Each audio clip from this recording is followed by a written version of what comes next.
নোয়াখালীর হাতিয়ায় জাতীয় নাগরিক পার্টির সিনিয়র যুগ্ম মুখ্য সমন্বয়ক আব্দুল হান্নান মাসুদের পথসভায় হামলা চালিয়েছে বিএনপির নেতাকর্মীরা। এতে আব্দুল হান্নান মাসুদ সহ বেশ কয়েকজন আহত হয়েছেন।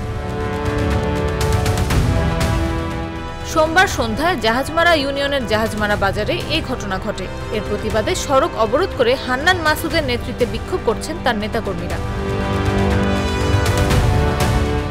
হাতিয়া থানার ভারপ্রাপ্ত কর্মকর্তা একেএম আজমল হুদা বিষয়টি জাগো নিউজকে নিশ্চিত করেছেন। তিনি বলেন, খবর পেয়ে ঘটনাস্থলে অতিরিক্ত পুলিশ, নৌবাহিনী ও কোস্টগার্ড সদস্যদের পাঠানো হয়েছে।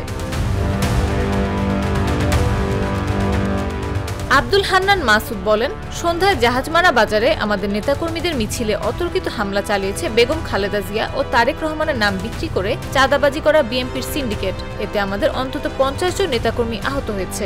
হামলাকারীরা আমাদের কয়েকটি গাড়িও ভাঙচুর করেছে। তিনি আরো বলেন, 5 আগস্টের পর থেকে বিএনপি নামধারী সন্ত্রাসীরা হাতিয়ায় চাঁদাবাজির সিন্ডিকেট গড়ে তোলে। আমার ঘোষণা ছিল এসব চাঁদাবাজি বন্ধ করতে হবে। জনগণ আমাদের ডাকে সাড়া দিয়েছে। সেই বিএনপি নামধারী চাঁদাবাজরা আজ আমার পথসভায় হামলা চালিয়েছে। অভিযোগের বিষয়ে হাতিয়া উপজেলা বিএনপির সাধারণ সম্পাদক প্রকৌশলী তানভীর আহমেদ রাজীব জাগো নিউজকে বলেন, এনসিপি নেতা আব্দুল হান্নান মাসুদ আওয়ামী লীগের পদধারী পলাতক সন্ত্রাসীদের নিয়ে জাহাজমারা বাজারে মিছিল করতে দেখে বিএনপি নেতাকর্মীরা তাতে বাধা দেয়। শুনেছি এ সময় হাতাহাতির ঘটনা ঘটেছে।